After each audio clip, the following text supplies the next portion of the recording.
Hi guys. बहुत time बाद मिल रहे हैं। एग्ज़ाम चल रहे थे, थोड़ा बिज़ी था।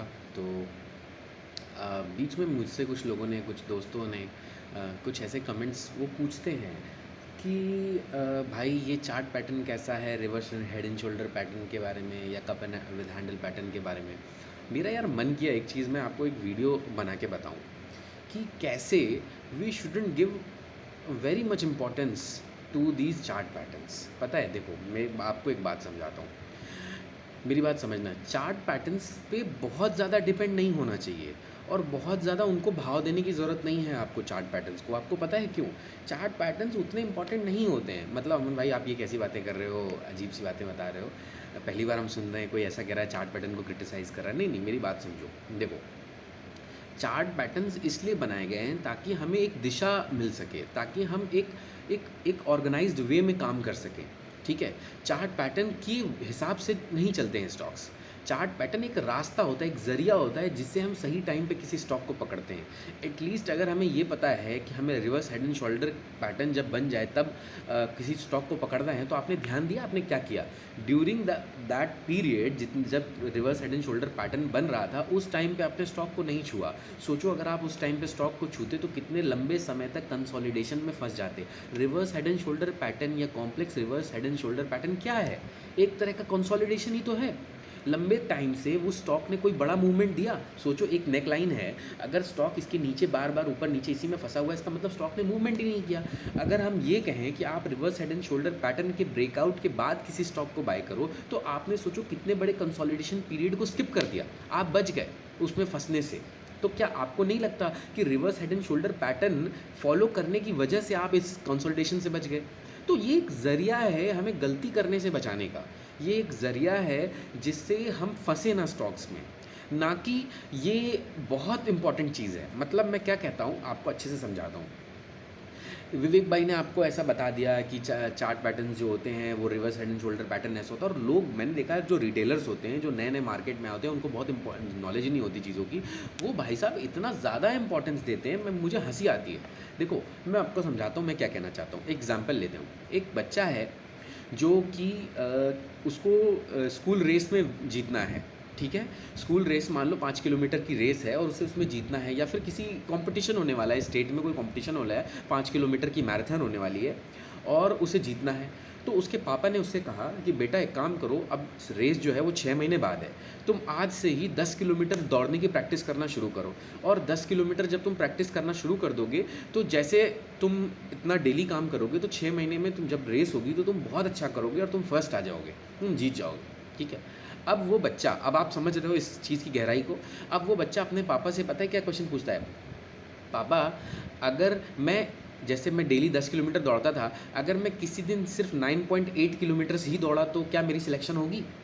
अगर पापा मैं किसी दिन बहुत बीमार पड़ गया और मैं सिर्फ 8 ही किलोमीटर दौड़ पाया, किसी दिन बीमार पड़ गया मैं गया ही नहीं दौड़ने, तो क्या मेरी सिलेक्शन होगी? Bro, doesn't matter. अगर आपने लॉन्ग टर्म में मेहनत की है ना, आपने लंबे समय तक किसी चीज़ की प्रैक्टिस की है ना, तो वो आधा किलोमीटर, एक दिन का रेस्ट, 2 दिन का रेस्ट, वो 0.2 जो उसने एक दिन 9.8 किलोमीटर से दौड़ा, कोई फ़र्क पड़ता है? आप क्या कहोगे? भाई कोई फ़र्क नहीं पड़ता। उसने यार इतनी मेहनत की है, उसका डेफिनेटली सिलेक्शन होना है। Exactly that's my point. If a company is doing good, if sales are good, net profit is good, और वो लंबे समय से कंसोलिडेशन में चल रहा है, तो यार नेक लाइन से थोड़ा उसका कैंडल एक ऊपर निकल गया और वो reverse head and shoulder pattern नहीं माना जाएगा क्या? अरे मैं कहता हूँ पैटर्न ना माना जाए, मैं तो पैटर्न देखता भी नहीं हूँ। पैटर्न मिल गया अच्छी बात, समझे? पैटर्न मिल गया अच्छी बात, नहीं मिला तो अगर हमें चीज़ें दिख रही हैं तो हम ट्रेड लेंगे ब्रो। डजेंट मैटर कि उसका जो लेफ्ट शोल्डर है उसका थोड़ा सा विक निकला हुआ है, या फिर जब हम लाइन ड्रॉ कर रहे थे तो उसका कैंडल कट गया था। मतलब सीरियसली लोग जो होते हैं वो इतने सीधे होते हैं ना कि वो इन सब बातों में कोई आ गया है। I continue. तो इतना लोग सीरियसली ले लेते हैं, इतना सीरियसली ले लेते हैं कि मैं तुम्हें आपको क्या बताऊं। और वो मैं, मतलब इसमें किस वे में ये बोल रहा हूँ मैं ये भी क्लियर कर दूँ। मैं इस वे में बोल रहा हूँ कि मुझे, वो इनोसेंट होते हैं, उन्हें एक्चुअली पता नहीं है। लेकिन जब वो आज का मेरा वीडियो देखने के बाद उन्हें सब कुछ पता चल जाएगा कि मतलब इसमें ज़्यादा ध्यान नहीं देना है। कि अगर लेफ़्ट शोल्डर की हल्की सी विक ऊपर निकल गई है नेक लाइन के तो वो वैलिड है कि नहीं। उसके बाद कुछ लोग आपको मिलेंगे, मतलब आप समझना, मैं आपको बताता हूँ इसकी सच्चाई कितनी है और ये कितनी बेकार चीज़ है, इससे कोई फ़र्क नहीं पड़ता। ये एक बना लेफ़्ट शोल्डर, फिर बना ये हेड, फिर बना एक राइट शोल्डर, और उसके बाद ये ब्रेकआउट भी हुआ, और ब्रेकआउट होने के बाद स्टॉक ऊपर जा कर के फिर नीचे आ गया, और फिर नीचे आकर के यहाँ पर है, और वो पता है सेल्स अच्छी है, प्रॉफिट अच्छा है, सब कुछ एक्सीलेंट है, शेयर होल्डिंग बढ़िया है, सब कुछ बढ़िया है, लेकिन उसमें अब वो ट्रेड नहीं कर रहे हैं। क्यों ब्रो? विवेक भाई ने कहा था कि जो राइट शोल्डर है उसके नीचे अगर स्टॉक आ गया तो reverse head and shoulder pattern fail हो गया। अरे भाई घंटा reverse head and shoulder pattern, I don't even care वो reverse head and shoulder pattern है। व्हाट आई केयर इज कि वो अगर मैं शोल्डर की नेक लाइन पे उस शेयर को खरीदता, उस सेम स्टॉक को, तो वो मुझे 100 रुपये का मिलता है एग्जाम्पल। अब वो reverse head and shoulder pattern के फेल होने की वजह से वो नीचे गिर के मुझे 90 रुपये पे मिल रहा है। अरे ब्रोज, प्रॉफिट उसका बढ़िया है, सेल उसकी बढ़िया है, सब कुछ एक्सीलेंट है, और वो 100 की चीज़ 90 में मिल रही है। क्या फ़र्क पड़ता है हेड एंड शोल्डर पैटर्न है कि कौन सा पैटर्न है? मेरी बात समझ पा रहे हो आप?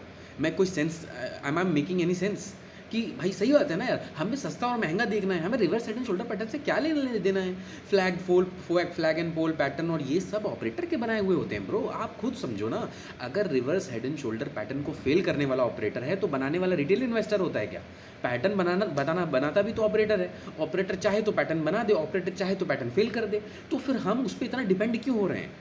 अब मैं आपको कुछ एग्जांपल्स दिखाने वाला हूँ कि कैसे reverse head and shoulder, what am I saying, और मैं कहना क्या चाहता हूँ, और मेरी बात को मैं कैसे डिफेंड करूँगा। आपको मैं कुछ एग्जांपल्स दिखाता हूँ, आप वो देखो बस, और फिर बताओ कि विवेक भाई के जो कहना है उसमें रिवर्स हेड एंड शोल्डर वो एक तरीका है ताकि रिटेल इन्वेस्टर फंसे ना, एटलीस्ट जिसको कुछ नहीं आता वो ध्यान दे। आप तो एक्सपर्ट लोग हो यार, आप लोग कहाँ पैटर्न वैटर्न के चक्कर में पड़ते हो? मैं तो देखता भी नहीं हूँ। I just see one thing जो आपको मेरे चार्ट में अभी भी दिख रहा होगा, 200 डे मूविंग एवरेज के नीचे है स्टॉक, सब कुछ बढ़िया है, बस खरीदो। घंटा नहीं फर्क पड़ता कोई पैटर्न है कि नहीं है, तो अच्छी बात है, नहीं मैं उसकी रिस्पेक्ट कर रहा हूँ, है तो अच्छी बात है, नहीं है तो मेरे को घंटा फर्क नहीं पड़ता कि reverse head and shoulder pattern है, उसकी विक ऊपर है, उसकी डंडी नीची है, उसका बॉडी कट रहा है, अरे कुछ भी हो यार, मेरे को फ़र्क नहीं पड़ता। अभी देखो एक ये पैटर्न आपके पीछे, आपको ये दिखा, ये देखो आपको यहाँ दिखा, ये वाला पार्ट कैसे दिखाऊँ, ये देखो,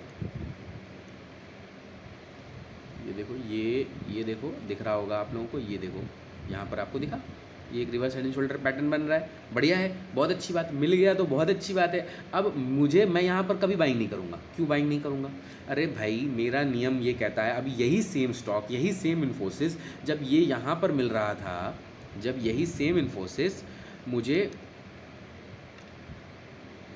है ना, जब यही सेम इन्फोसिस मुझे यहाँ मिल रहा था 200 डे मूविंग एवरेज के नीचे, तब मैंने बाइंग नहीं किया। अब यही सेम इन्फोसिस मैं यहाँ क्यों बाइंग करूँगा? मेरे को नहीं फ़र्क पड़ता रिवर्स हेड एंड शोल्डर का ब्रेकआउट हुआ है कि नहीं हुआ है, ठीक है, मुझे कोई फ़र्क नहीं पड़ता, मुझे उसके ब्रेकआउट से कोई लेना देना नहीं है, मुझे चीज़ सस्ती मिलनी चाहिए, मैं बस इतना मानता हूँ, ठीक है। अमन भाई तो आप बहुत बड़े तोप हो गया, आपको नहीं लगता मैं बाइंग करूँगा? मुझे लगता है बिल्कुल बाई करो आप, मैं तो एक पॉइंट ऑफ व्यू बता रहा हूँ कि 200 डे मूविंग एवरेज के नीचे मैं बाई करता हूँ, मुझे वो सस्ती लगती है चीज़, और वहाँ जब भी मैं बाई करता हूँ तो मुझे कम टाइम में अच्छा प्रॉफिट होता है। जैसे आपने यहाँ ब्रेकआउट पे बाइंग किया, आपको क्या लगता है ये स्टॉक 1-1.5 महीना यहाँ कंसोलिडेट क्यों किया? क्योंकि यहाँ सब ने बाइंग किया, सारे रिटेल इन्वेस्टर ने यहाँ बाइंग की। जब सारे रिटेल इन्वेस्टर बाइंग करेंगे तो ऑपरेटर क्यों चलाएगा ब्रो उस स्टॉक को? ऑपरेटर क्यों चलाएगा? ऑपरेटर को भी तो दिख रहा है ना कि सारे रिटेल इन्वेस्टर इसमें घुस चुके हैं, तो ऑपरेटर नहीं चलाएगा। लेकिन अमन ने यहाँ अगर बाइंग की है इस जगह पर 200 डे मूविंग एवरेज के नीचे, विद रिस्पेक्ट टू RSI और ये सब चीज़ें देखते हुए अगर मैंने बाइंग की है तो मुझे वहाँ पर कंसोलिडेशन का इंतज़ार नहीं करना पड़ा, मेरा स्टॉक तुरंत भागा है। बाकी आपकी मर्ज़ी, आप अपने हिसाब से करो।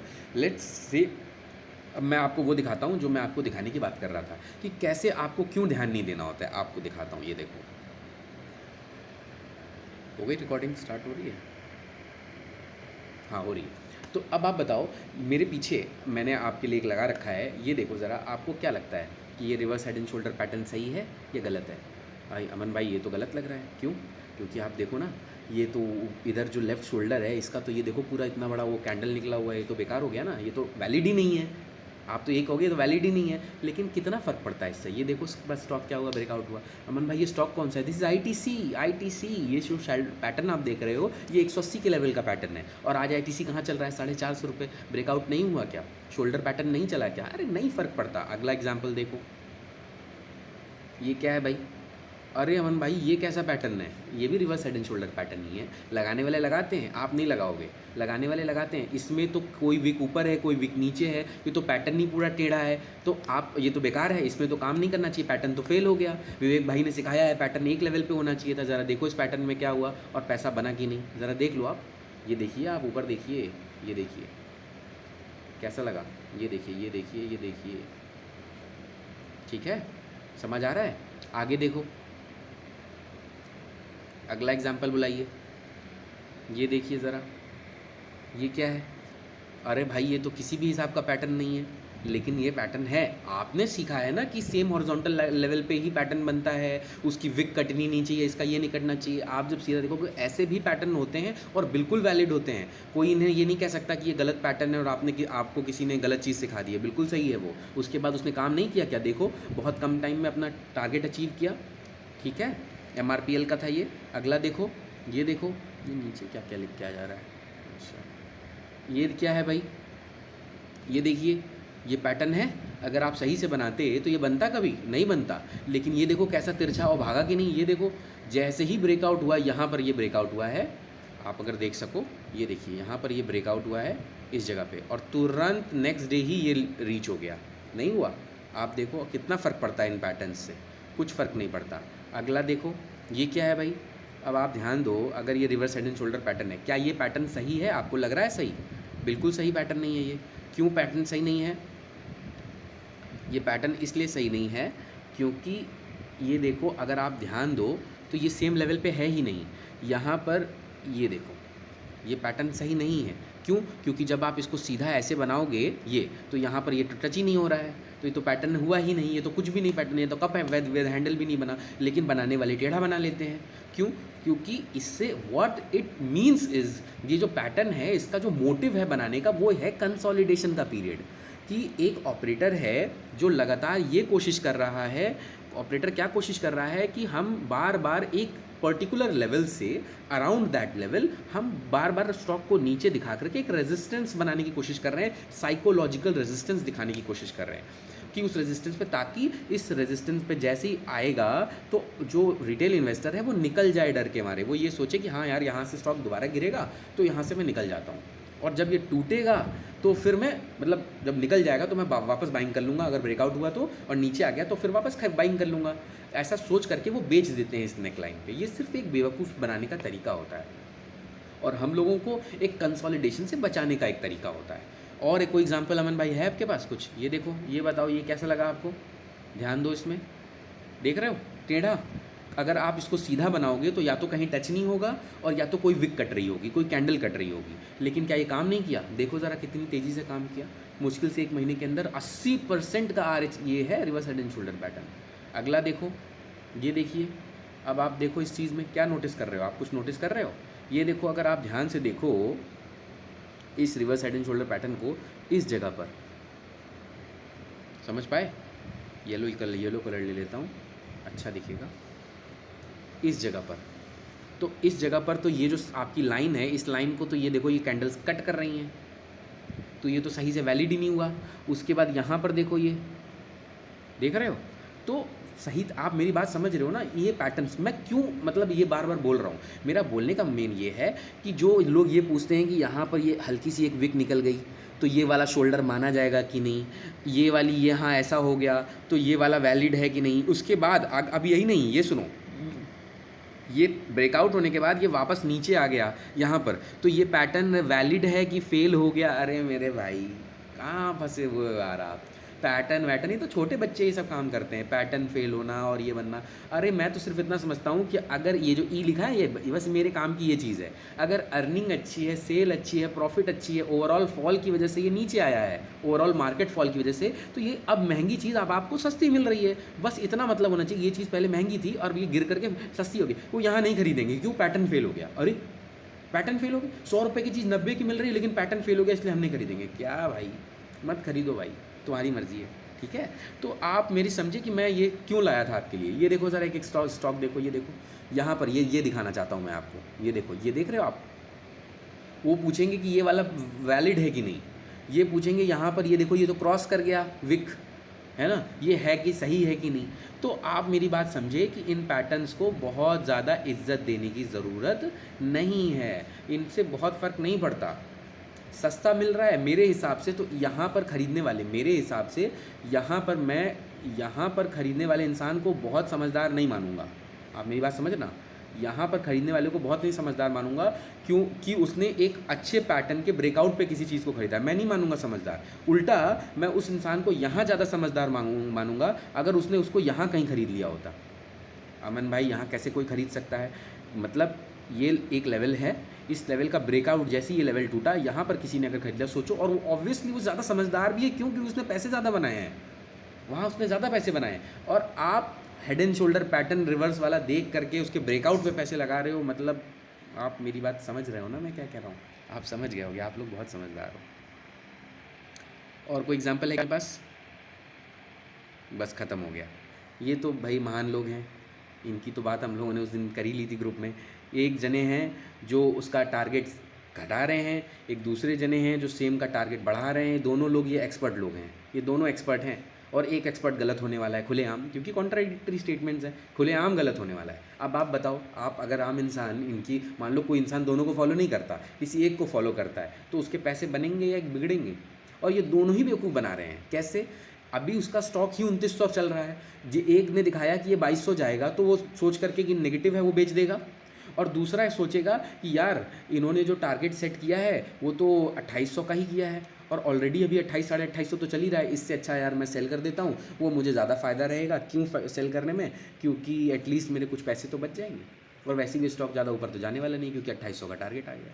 अरे भाई, इन लोगों के भरोसे रहेंगे ना तब तो बन गए पैसे आपके। ठीक है, तो बस एक ऐसे ही छोटा सा वीडियो मज़े करने के लिए हमने सोचा शूट करते हैं, थोड़ा बहुत टाइम हो गया, कुछ अच्छे टॉपिक्स भी मिले हैं। अब कुछ समझ ही नहीं आता, हम लोग को यूट्यूबर तो है नहीं यार, समझ में आता नहीं क्या वीडियो बनाए। लेकिन हाँ, बहुत सारे ऐसे टॉपिक्स हैं। मैं सोच रहा हूँ आप लोग को एक रिकॉल रेशियो स्प्रेड, अच्छा बीपीएस बीसीएस वगैरह के बारे में कुछ बात करते हैं, बहुत बढ़िया चीज़ें हैं। बुल पुट स्प्रेड क्या होता है, बुल कॉल स्प्रेड क्या होता है, इनसे भी कैसे पैसे बना सकते हैं, और कैसे बीपीएस और बीसीएस करके आप अपनी मन पसंदीदा पोजीशन भी ले सकते हो, और आपको मैक्स वो जो पैसा चाहिए हो ना कि 1 लाख 1.5 लाख 3 लाख का मार्जिन चाहिए, आपको मार्जिन भी चाहिए, 20-30 हज़ार रुपये में आप ट्रेड कर सकते हो। आई मीन क्या अमन भाई, मजाक कर रहे हो क्या? 20-30 हज़ार रुपये में ट्रेड कर सकते हैं? बिल्कुल कर सकते हो। मतलब होता क्या है मैं आपको बताता हूँ। अगर कोई आप ऑप्शन का ट्रेड लेते हो, तो सेबी कहती है कि 1.5 लाख रुपए डालो, और फिर मैं आपको कहता हूँ कि आपको डिलीवरी लेनी पड़ेगी, इसके लिए आपके पास 5-6 लाख रुपए, या फ्यूचर के लिए एटलीस्ट 3 लाख रुपए तो होनी चाहिए, मैं ये कहता हूँ। ठीक है, और सेबी यही कहती है। लेकिन अगर आप क्या करो कि आप एक, जैसे आपने कोई पुट बेची, मान लो, अभी मैं डिस्कस नहीं कर रहा हूँ, मैं तो एक मजाक मतलब से बात कर रहा हूँ कि जैसे कोई पुट आपने बेची, मान लो 20,000 रुपये की, आपको 20,000 रुपये आपके पॉकेट में प्रीमियम आ गया, आपने कहा नहीं नीचे गया तो मैं डिलीवरी उठा लूँगा, तो इस वजह से आपको उसमें पैसे रखने पड़ते हैं, 1.5 लाख 2 लाख 1 लाख, जो भी पैसे रखने पड़ते हैं आपको रखने पड़ते हैं ऑप्शन जब आप सेल करते हो। तो अगर आप जो आपको 20,000 मिले, इस 20,000 में से 10,000 रुपये खर्च करके नीचे की एक पुट खरीद लो, अपनी जेब से छोड़ना। अमन भाई आपने कहा था पुट खरीदना तो एक क्राइम होता है, गैम्बलिंग होती है, स्पेकुलेशन होता है, इसको हमें बिल्कुल कभी नहीं करना है। नहीं नहीं नहीं नहीं, अपने पैसे से नहीं करना है। 20,000 जो मार्केट से ही मिले थे, उस 20,000 रुपये में से 10,000 की मैंने पुट बाय कर ली। अगर सोचो, अब सेबी को भी ये बात पता चल चुकी है कि मेरे को जैसी अगर ये लॉस होगा, तो क्योंकि मेरे पास नीचे एक पुट बाइंग है, तो ये मुझे लॉस से बचा लेगी, क्योंकि इसके नीचे थोड़ा सा मुझे इतना लॉस होगा जो डिफरेंस है, और उसके नीचे तो जो सारा है वो मेरा प्रॉफिट पुट से आ जाएगा, तो मेरा लॉस हो ही नहीं सकता। तो सेबी क्या कहेगी, आप सिर्फ 20,000 रुपीज़ 30,000 रुपीज़ मार्जिन दो बस, 30,000 रुपये मार्जिन दो बस, आपको कुछ नहीं करना है। तो आपका मार्जिन कितना कम हो गया। अब ये स्टॉक अगर ऊपर चला जाता है तो आपको जो 20,000 थे वो थोड़ा आपका प्रॉफिट तो कैप हो गया, यानी 20,000 के बदले अब सिर्फ 10,000 मिलेंगे। लेकिन 10,000 भी बढ़िया सी यार, 10,000 खराब थोड़े ना है, 10,000 बहुत बढ़िया है। अगर शेयर ऊपर चला गया तो 10,000, अगर शेयर क्रैश कर गया तो आपको डिलीवरी नहीं लेनी। जो थोड़ा सा लॉस होगा, थोड़ा सा माइन्यूट सा लॉस होगा, वो लॉस ले लेना। क्यों लॉस अमन भाई, लॉस क्यों ले? अरे भाई मेरी बात आप समझे नहीं। सोचो, अगर ये स्टॉक मान लो HDFC बैंक 1600 रुपये पे आज चल रहा है, आप 1600 की पुट बेचते हो, आपको 25,000 रुपये मिल गए खाते में, लेकिन HDFC बैंक का रिजल्ट बहुत ख़राब आया और वो 1400 रुपये चला गया, तो 1400 रुपये चला गया तो आपको तो डिलीवरी 1600 रुपये के लेवल पे लेनी पड़ेगी। मैं क्या कहता हूँ, आप 25,000 की शर्त बेचो और 15,000 रुपये की नीचे की शर्त खरीद लो खुद उसी पैसे से, 10,000 रुपये आपकी जेब में आ गए। अगर तो आपका गैस सही निकला और शेयर ऊपर भाग गया तो 10,000 आपके जेब में करना, पार्टी करना, मज़े करना। बट अगर वो क्रैश कर गया, नीचे चला गया, तो आपको लॉस तो 15-20 हज़ार रुपये का ही होगा, जो इसका डिफरेंस है। और बाकी अब आप उसकी सेम डिलीवरी जो पहले आप 1600 पे लेते और घंटों महीनों बैठे रहते, अब आप उसकी डिलीवरी 1400 पे लोगे, क्योंकि आपको कोई पैसा तो किसी को देना नहीं है। 1400 पे आपकी डिलीवरी लोगे। जैसे ही अगले महीने वो शूट अप करेगा, तो जो आपको 10-15 हज़ार रुपये का लॉस था, वो तो एचडीएफसी बैंक 10 रुपये भी बढ़ा, एचडीएफसी बैंक 10-15 रुपये भी अगर बढ़ गया, तो आपका पूरा लॉस रिकवर हो गया। और उसके बाद तो खुला आसमान है, 1400 से लेकर के 1600 वापस भी तो आना है। एग्जाम्पल कोटक बैंक जब क्रैश हुआ था, उसके बाद क्या हुआ, नीचे उसने बॉटम बनाया, बॉटम के बाद धीरे धीरे धीरे करके ऊपर तो आया। जितना बड़ा लॉस था, सोचो आपने अगर उसके ऊपर डिलीवरी ले ली होती 1800 के लेवल पे, तो अभी अब आप प्रॉफिट में आते। लेकिन अगर आपने बीपीएस कर रखा है, बुल पुट स्प्रेड कर रखा है, यानी नीचे की पुट बाय कर रखी होती, तो नीचे के लेवल पे आपने उसकी बाइंग की होती एकदम 1500 के लेवल पे, जहाँ उसने बॉटम बनाया, और वहाँ से फिर वो जब ऊपर आता तो कितना मैसिव प्रॉफिट होता। 15-20 रुपये का लॉस तो पता भी नहीं चलता आपको। अमन भाई मज़ा आया, लेकिन डिटेल में नहीं, डिटेल में बता ही नहीं रहा हूँ, अभी तो हम लोगों ने डिस्कस ही किया गया। तो मैं एक एग्जांपल बोल रहा हूँ कि बीपीएस बीसीएस एक्चुअली होता क्या है। एक्चुअली जो हम ये कर रहे हैं ना, कि अपना जो मैक्सिमम लॉस हो सकता है उसको कैप कर रहे हैं, और उसके नीचे आपने कोई पुट बाय कर लिया, कुछ ऐसा कर लिया, इसे कहते हैं हेजिंग। हेज कर लेना, यानी आपने अपनी पोजीशन को कैप कर दिया, अब इससे ज़्यादा आपको लॉस नहीं हो सकता, आपने हेज कर दी अपनी पोजीशन, तो this is known as hedging. और ये बीपीएस बीसीएस, ये सारे हेजिंग के मेथड्स होते हैं। Bull put spread, bull call spread है ना, bull put bear put spread, ये जितने भी आयरन कॉन्डोर बटरफ्लाई, ये जितनी भी सारी चीज़ें हैं, ये सारी चीज़ें हैं, इनमें बहुत बढ़िया बढ़िया टेक्निक्स हैं। हम लोग कुछ बढ़िया डिस्कस करेंगे। अगला वीडियो बनाता हूँ, हो सकता है संडे है, कल ही बनाता हूँ या कभी बनाते हैं, फिर डिस्कस करते हैं, मज़ा आएगा। ठीक, ओके बाय, सी यू।